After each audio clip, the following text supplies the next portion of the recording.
Alamat ng langgam sa isang malayong bayan ay may isang mag-anak na sobrang sipag.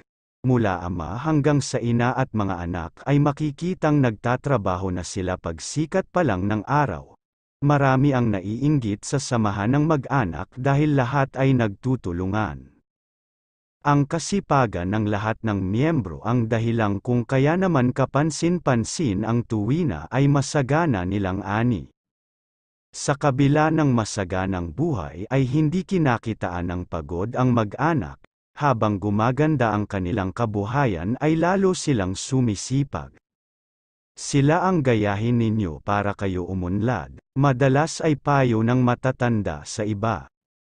Nagkaroon ng taggutom sa nasabing bayan, pininsala ng labis na baha ang mga pananim. Karamihan sa mga taga roon ay hindi nakapag-ipon ng makakain dahil nakuntento na lagi silang makapagtatanim.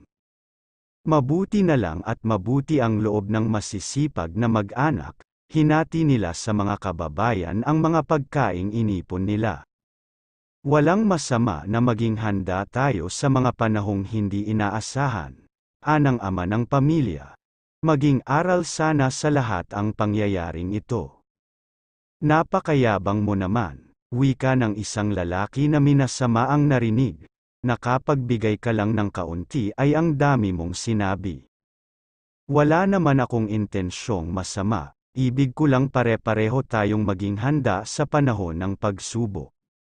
Ang sabihin mo ay mayabang ka dahil kailangan naming umasa sa inyo, diin ng lalaki.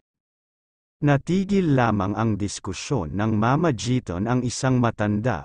Sinabi nito na mas kailangan nila ang magkasundo kaysa mag-away.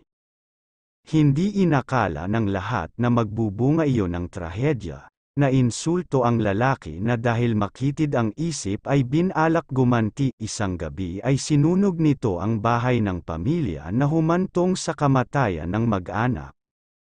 Nagluksa ang buong bayan, nang hinayang sila sa pagkawala ng pamilyang nagbukas sa isip nila sa halaga ng kasipagan. Ilang buwan makaraang mailibing ang mag-anak, dalawang matanda ang dumalaw sa nasunog na bahay, agad ay napansin nilang ang isang grupo ng maliliit na insektong namamahay sa isang bahagi ng bakuran. Nakalinya ang mga ito at bawat isa ay may dalang butil na iniipon sa tirahan nila. Nagkatinginan ang dalawang matanda. Alam nilang ang mga insektong iyon ay ang masisipag na mag-anak, tinawag nila itong mga langgam.